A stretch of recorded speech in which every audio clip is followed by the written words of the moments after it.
My name is Hamza Azhar Salam and you're watching the Pakistan Daily. Dissident activist Ms. Gul Bukhari has added a twist into the story of the attack on Asad Ali Toor in his flat in Islamabad. In a YouTube vlog, Ms. Gul Bukhari has claimed that anchor Imran Riaz Khan was the person who orchestrated the attack on Mr. Asad Ali Toor.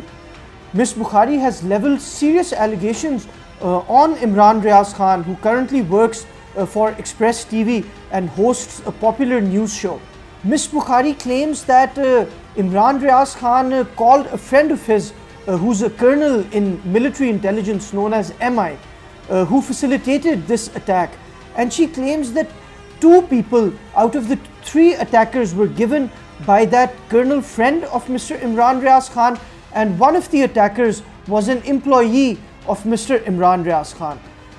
This news had sent shockwaves across social media as soon as this claim came forth. However, Asad Ali Toor has rejected this conspiracy theory put forth by Ms. Gul Bukhari, and he has said that such a theory serves as propaganda and serves the interests of the people who attacked him.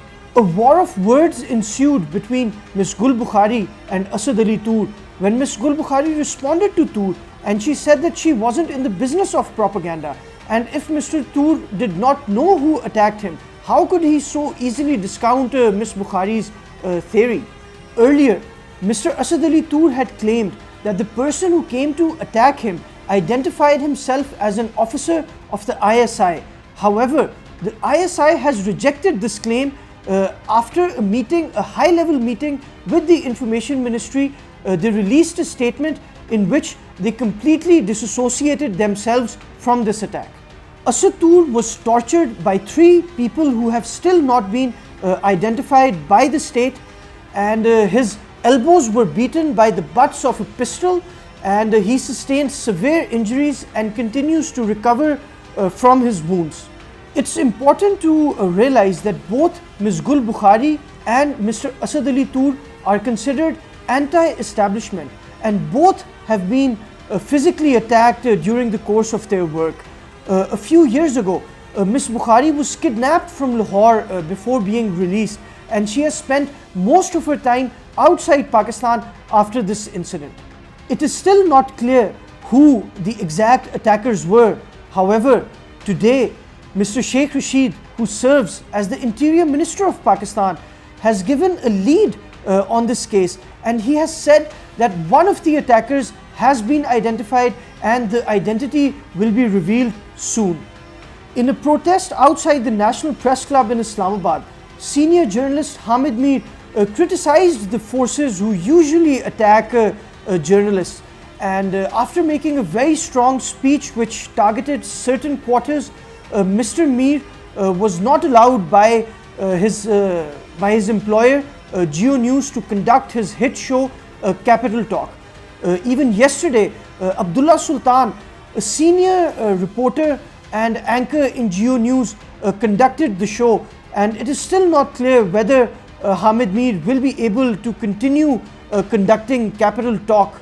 According to sources, Geo management had asked Hamid Mir not to tweet on this issue and provide a clarification on the statements he made in support of Asad Ali Toor during that speech.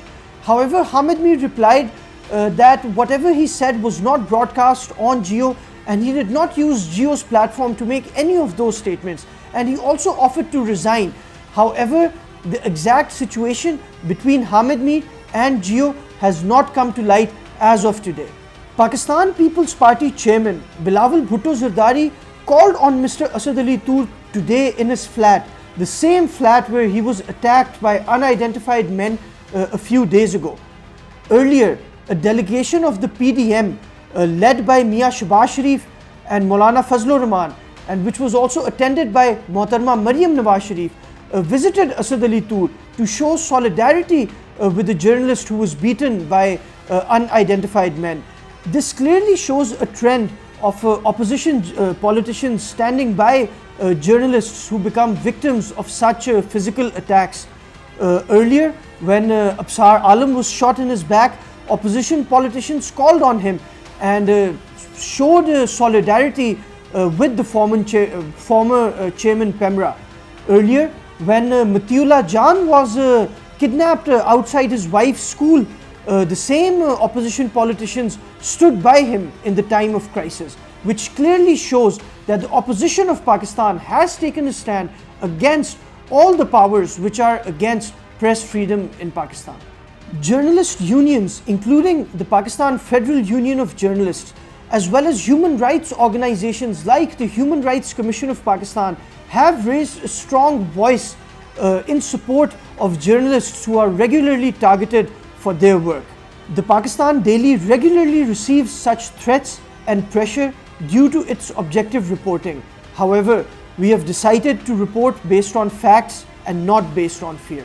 Thank you very much.